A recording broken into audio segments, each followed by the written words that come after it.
Good evening.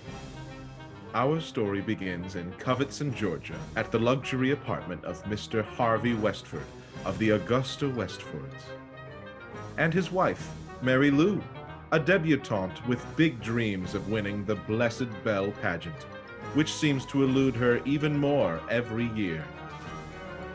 If you were to walk past this lit apartment, you would find Mary Lou, her pouty cheek poring over her clenched fist, and eyes red with frivolous fury. Sugar in your jasmine tea, my sweet? No, you kumquat. The pageant is in 2 weeks. Agave then? Not even agave. Oh, that's right. Well, you're sweet enough. Honestly, Harvey, I need your support right now. I cannot go a single microcalorie above my daily allowance. You're right, my sugar plum. I've been awful. Undoubtedly. May I presume that a foot rub this evening might remedy our situation? It might. Oh, it's Suzanne Standish. Well, don't make her wait to answer it. Mrs. Standish, it is a pleasure to hear from you. Oh, the pleasure is mine, Mary Lou.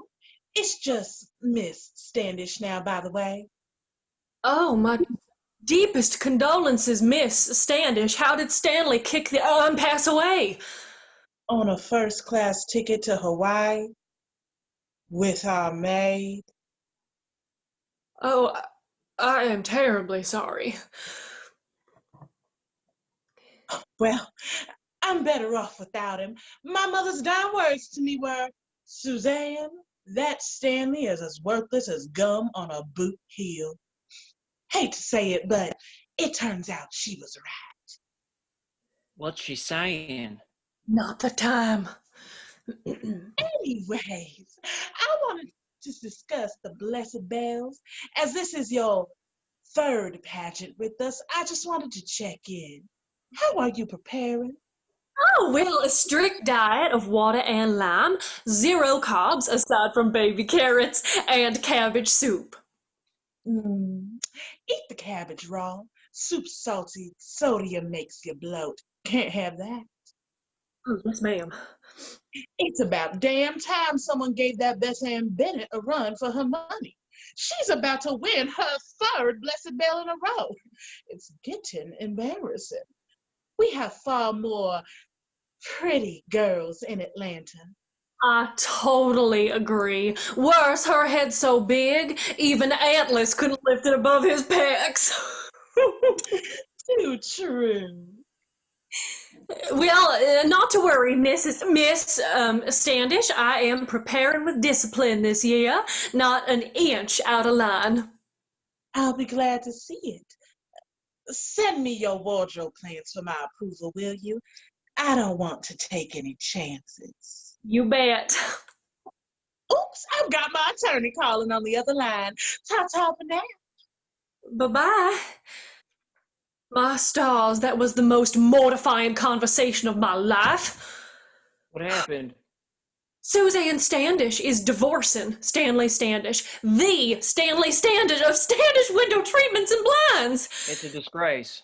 And I was dumb enough not to know. My diet has forced me out of social gatherings and out of the loop. True. Even I knew about it. And you didn't tell me? It was just check out line rumors at the Piggly Wiggly. I didn't want to jump to conclusions. Harvey, you are my pageant coach, and you are shirking your duties. How am I doing as your husband? Average. Now grab my pumice stone and get to work on these piggies. Anything for you, my lamb. As Harvey attempts to soothe Mary Lou's inflamed ego, Mr. Douglas and Deborah Dixon sip their wine after a late dinner, debating the contestants of the upcoming pageant, which they have judged loyally for the last 15 years. Oh, Dougie, I can hardly wait for this year's pageant. Same here, baby. everything to look forward to. The auditions, the runway, the swimsuit competition. Did you get your suit dry cleaned? I do wish you'd buy a new jacket. I can't break tradition, Debbie. It's too big an anniversary to risk a new jacket. You say that every year. So why change now? Doesn't this bring back memories, Douglas? My, it does. I remember when you were up on that stage, shining like a Cherokee rose in the sunlight. That was Mala. Excuse me? Well, that was Mala May, the Cherokee Rose. That was her nickname. No, it was not. Yes, dear. I distinctly remember it was Mala May. She was the rose, and I was the springtime magnolia. Well, that's what I meant. Oh, please. Mala had the bouncy bosoms, and I had the candy can. How could you possibly mistake the two of us? I didn't, Snuggums. These old nerves of mine, sometimes I forget. I'll take your word for it. But don't screw that up in our Blessed Bell Look Back segment on the radio tomorrow. Don't worry. I'll write it down. Oh, hush. Now let's see the roster. Got it in the mail yesterday. Oh, Beth and Bennett's competing again. The other girls don't stand a chance. You really think she'll win a third in a row? Dougie, she's like me when I was young. Her technique is flawless. Her charm is edifying, and she's got the TNA required for a Hollywood secretary. Of course she'll win. I think that Mary Lou Westford is going to give her a run for her money this year. Doubtful. Mary Lou wouldn't know a pro-am from a trans-am. Oh, I heard she's on a cabbage cleanse. A fresh cabbage might impress her colon, but it won't make up for the kimchi she displayed at the prelims. I wouldn't say she was as bad as kimchi. She was worse. Between her flippers and her butt glue, well, I couldn't tell if it was she or the sushi from the reception that was making me nauseous. Now, wait a minute. That's a bit harsh. Truth isn't harsh. It's true. She's a wannabe, Dougie, not a pageant queen. We'll see about that. Well, I do love our pageant tit for tat. I miss it the rest of the year. I miss it too, my spicy honey ham. Don't get me started, my sauced and smoky brisket. Meanwhile, Beth Ann Bennett, legendary pageant diva, stands in front of her vanity, lit so brilliantly it can be detected by a Galileo satellite. Hi, y'all. As you all know, and especially my avid followers, the Blessed Bells Beauty Pageant is just around the corner. So I thought I would try a new blush. Y'all tell me what you think.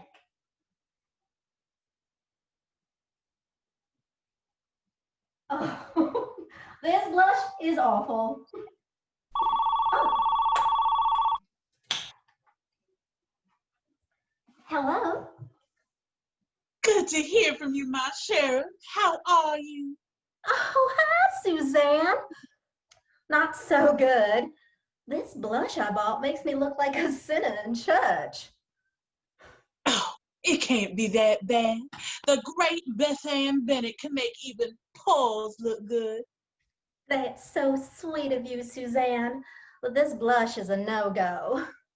I trust your good sense, dear. Listen, how's the pageant prep coming along? Oh, great. My personal trainer has been working my butt so hard. My cheeks have gone from biscuits to buns. Well, isn't that just delightful? Keep up the good work, Beth Ann. Third time's a charm. Maybe this time I'll make it to nationals. Oh, you're getting so close. I can smell it like pie on a windowsill. Oh, and by the way, how's your grandma doing at Sunny Acres? Oh, she's well as far as I can tell. Smoking all the other ladies at Canasta.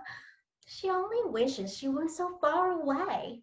But it is the best retirement home we could find, and Daddy insists on only the best.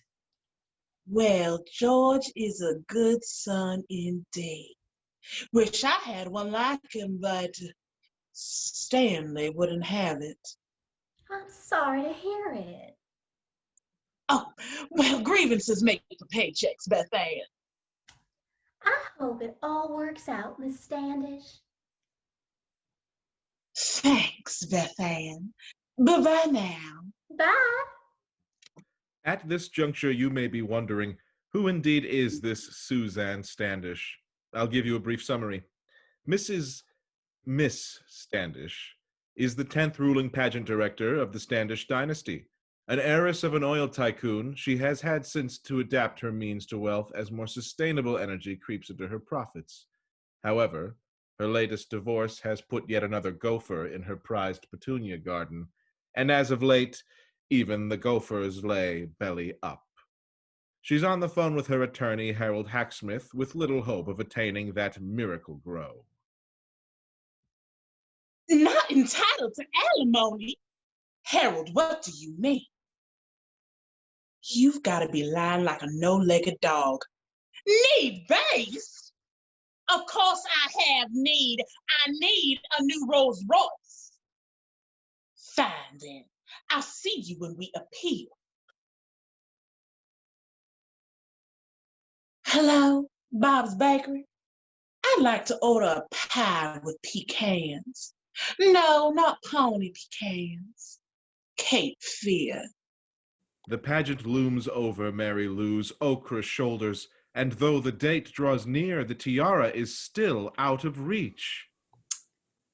Talk around town is Beth Ann's got the best personal trainer in Georgia.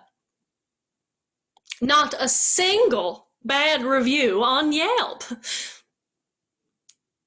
How come I don't have the best personal trainer on Yelp? Well, you don't need one, my peach. You're fit as a fiddle. Don't piss on my leg and tell me it's raining. Well, now, Mary Lou, I think maybe you should eat something. No, I've already had my third serving of raw cabbage today. Well, it might do you some good to have some meat. How about some boiled chicken? It would do me some good to get Beth Ann out of my extensions. Well, that's impossible. She's already passed the prelims and is scheduled for the big day, just like you. I don't care about the prelims. I don't care about anything but Beth Ann Bennett. What can I do? Well, you can start by getting some more kombucha. I need a drink. But there's a Budweiser in the fridge. Harvey, for the last time. All right, Cobb. Oh, hydrates. Yes, my honey bun. Kombucha.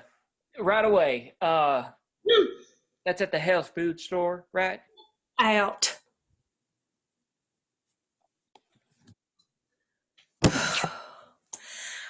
I have had enough of you, Beth Ann Bennett. So help me God, I will never have to see your stupid Pilates butt ever again. Hello, information? Yes, I'd like the number of Mr. George Bennett. Yes, please, of the Savannah Bennetts. Mm-hmm.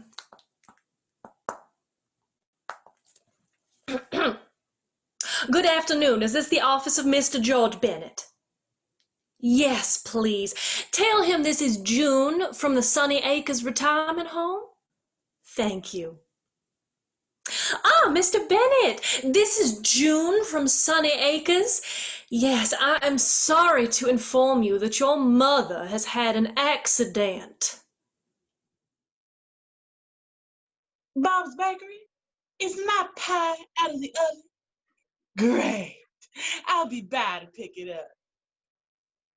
The night of the pageant has concluded. and Dougie and Debbie must wait another interminable 364 days until the next one.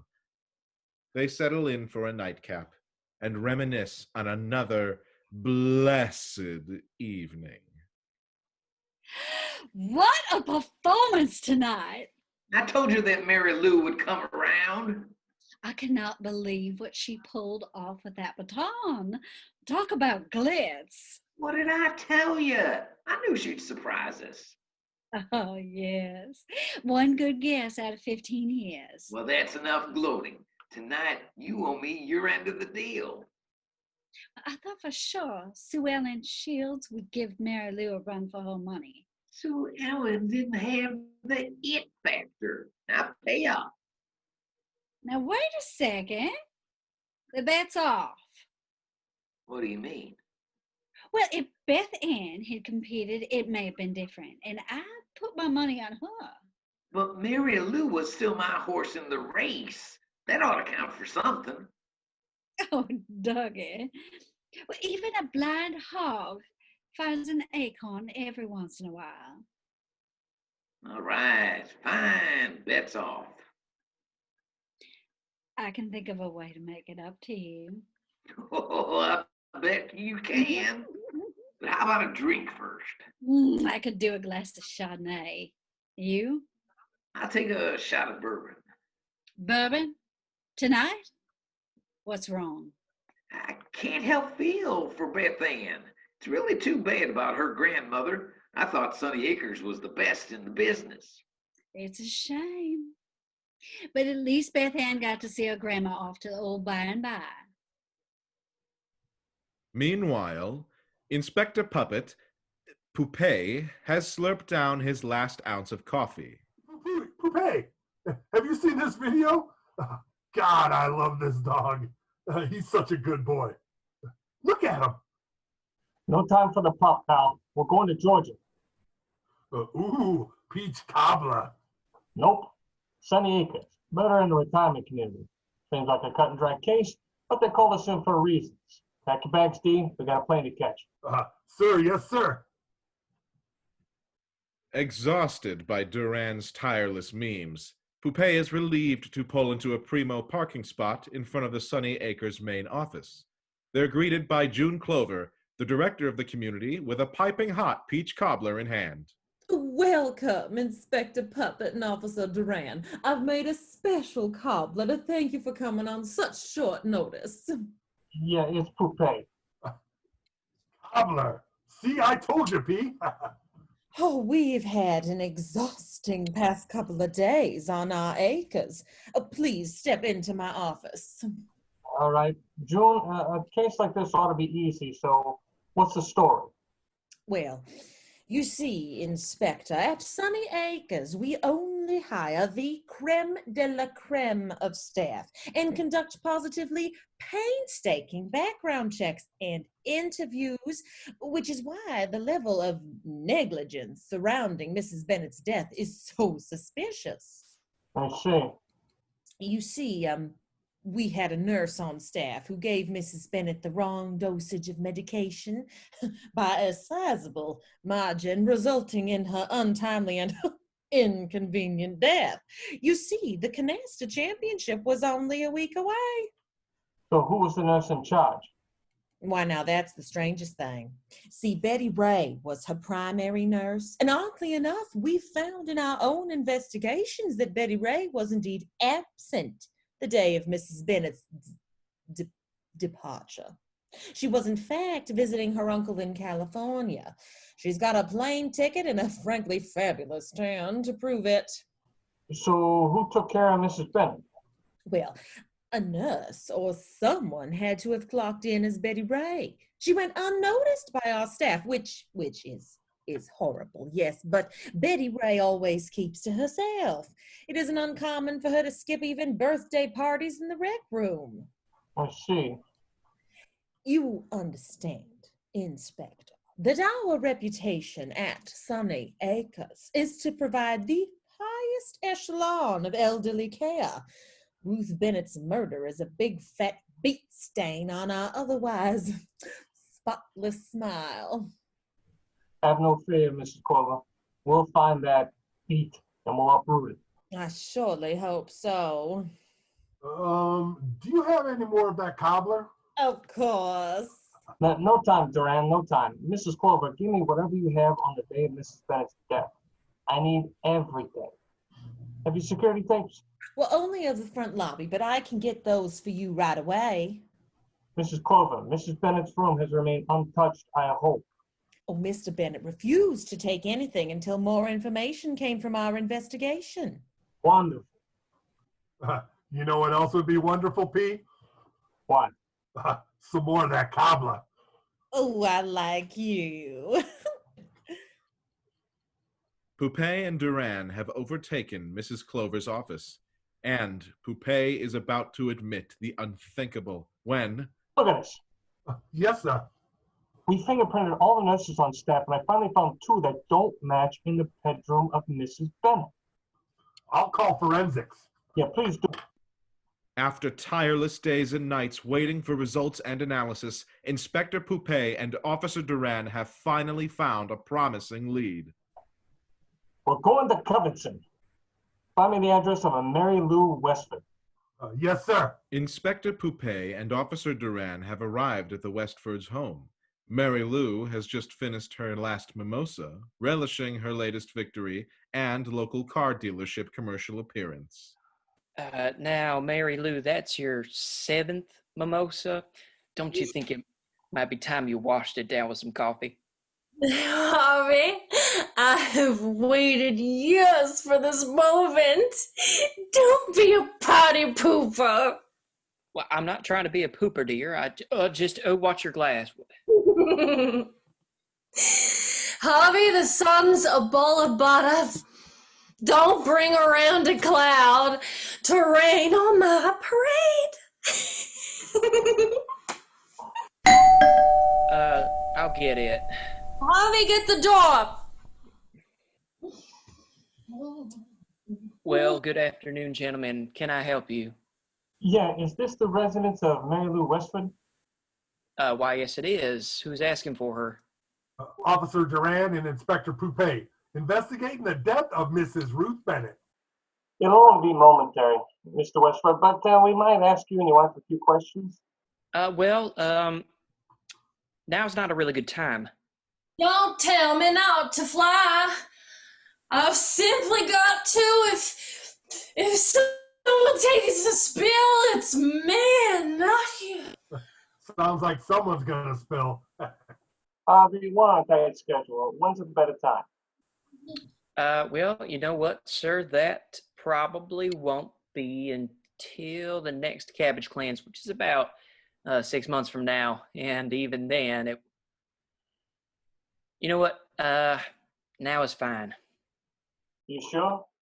Yeah, she'll be friendlier now. She's been drinking orange juice. Yeah, you know how good that vitamin D can be. Yeah, you bet. Thank you, Harvey. Yeah. Mary Lou Westford, I'm Inspector Poupée, and this is my partner, Officer Duran. Nice to meet you, ma'am. Who are you? Orange juice, huh? What are you talking about? Been drinking lots and lots of orange juice. No way, Poupée. This is champagne with a splash of sunny tea. I see. I'm celebrating. And what might you be celebrating? Well, I am the newest blessed belle of Covington, Georgia. That's so. Yep. So that Beth Ann Bennett can suck a lemon. Beth Ann Bennett. How do you know her? Why, she is the most foul, foolish, and fittest little tramp in all of Georgia. Now, Mary Lou, these are our guests. Oh, shut up, Harvey. You see, the reason why we're here is indeed because of the Bennett family. Oh, I hope she washed up under a bridge somewhere. Mary Lou, in a way. Yeah, What? her grandmother, that is. She's Ruth Bennett.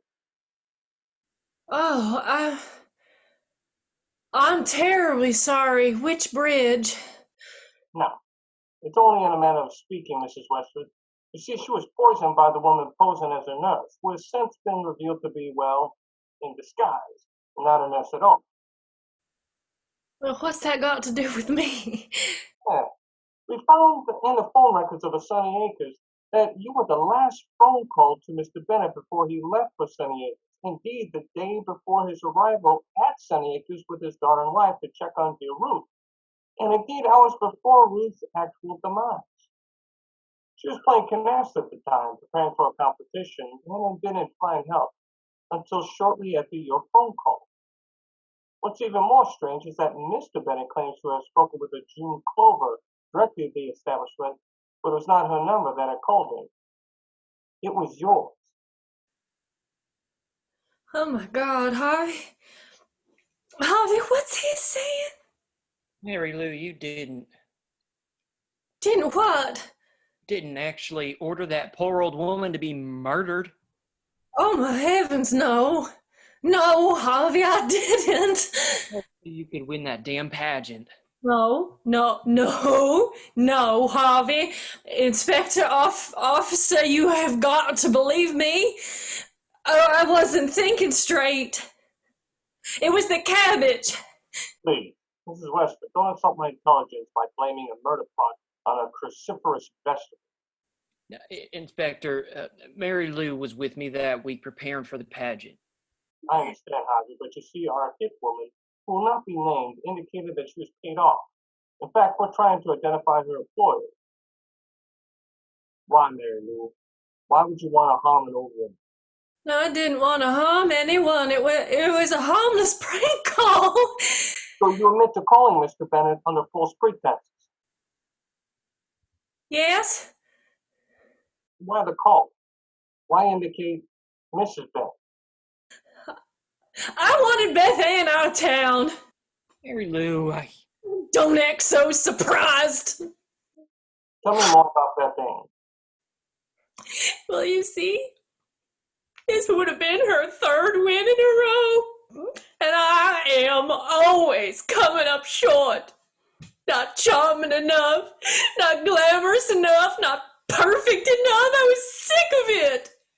And I figured if they were called away from Mrs. Bennett, well, then I wouldn't have to compete against her and I'd stand a chance. So it was Beth Ann you were really after? Yes, but I never intended to hurt, let alone kill anybody. Mary Lou, who else is involved in this pageant? This opens the doors wide open.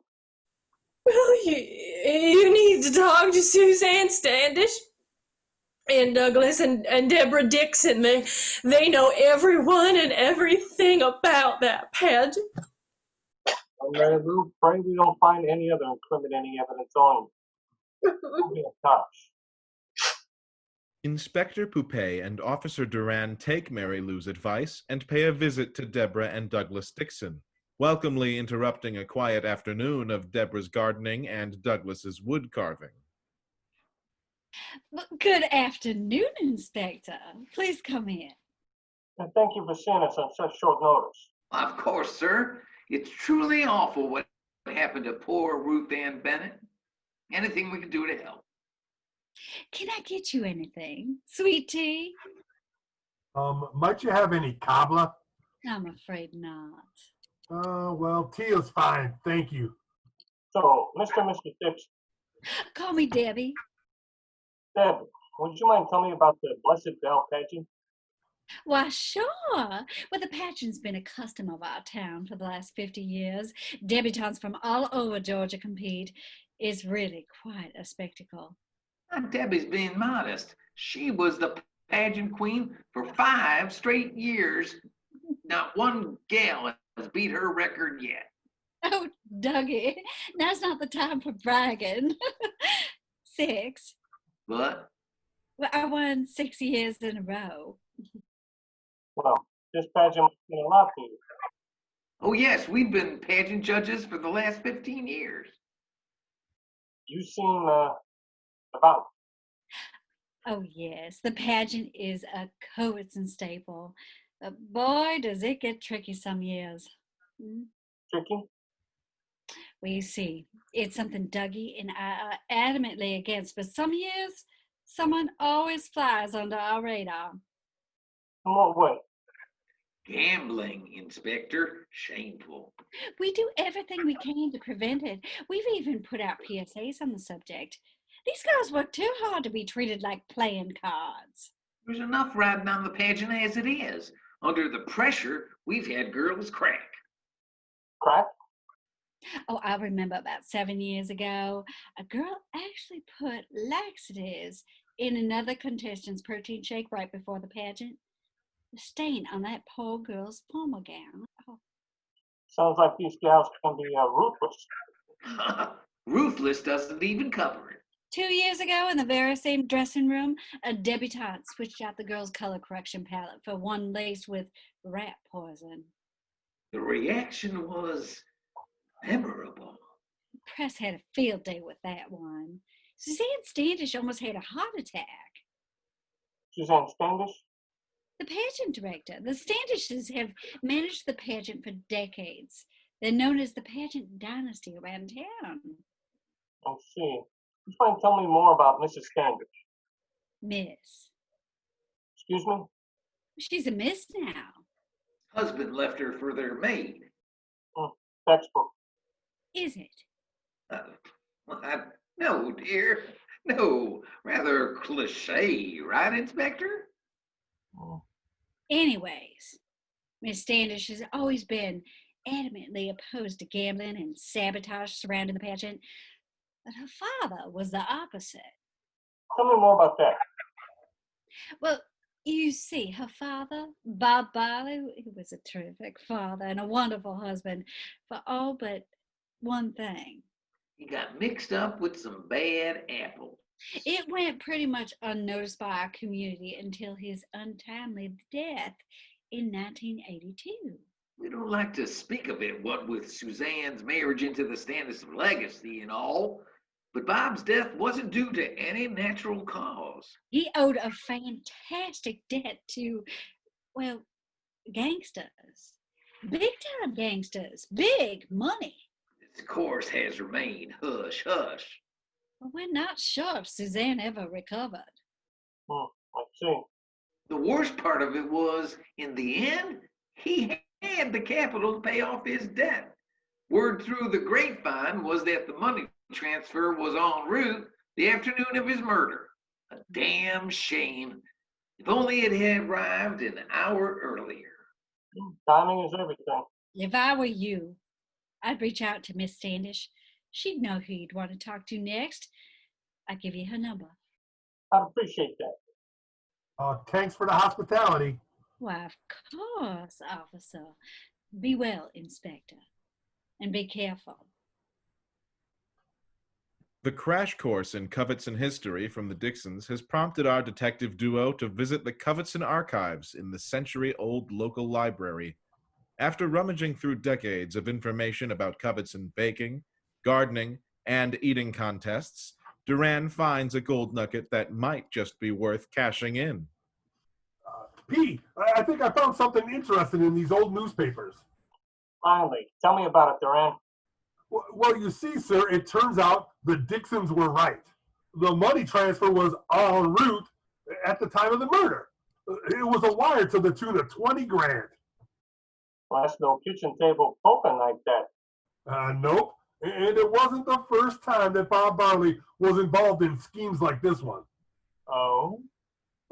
Yeah, it looks like he'd occasionally take jobs from them on the down low. And when they had a job for him to do, the code was Bob's Bakery. Well, isn't that wholesome? Yeah, and you ever hear of Cape Fear? Now, how would I have heard of that? Well, it's a type of pecan. You know, pecans grown in Cape Fear. Okay, what does that have to do with pecan? Well, pie, of course. You hungry? No, Inspector. It's not really pecans. You don't say. Yeah, it's code. It's an order, but it's not for bagels or nothing, but it's for bump offs.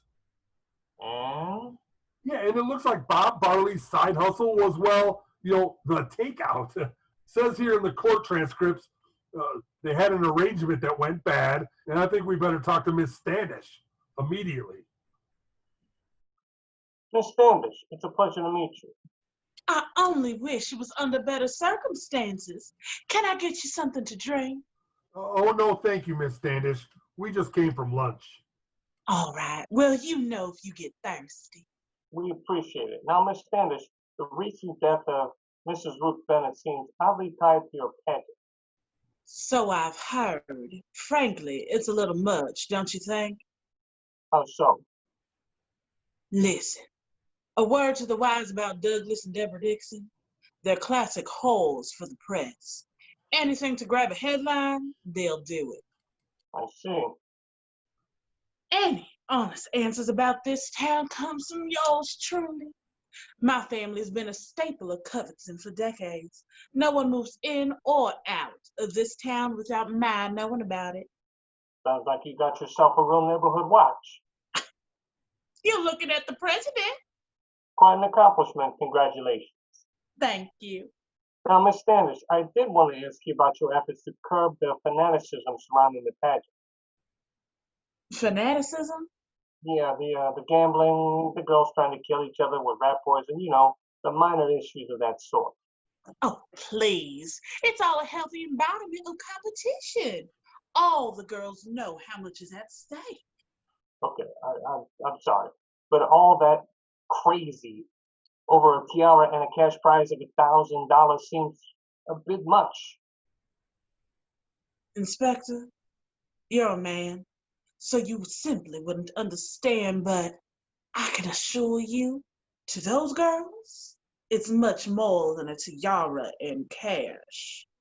All right, enlighten me. Please excuse me. Oh, for heaven's sake. I picked it up 3 weeks ago. Didn't your clerk tell you? Honestly, you'd think after 38 years you'd get it together.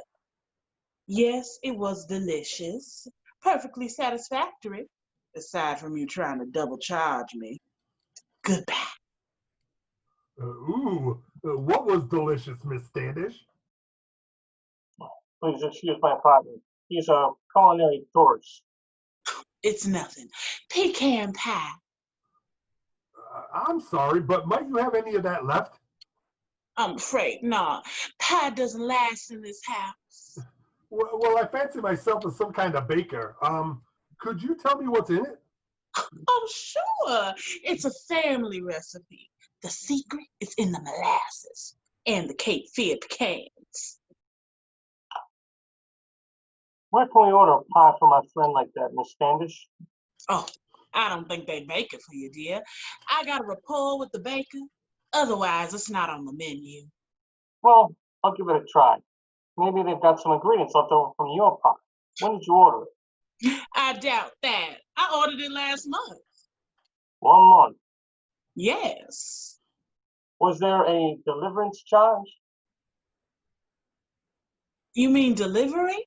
In a small town like this? No. No, ma'am.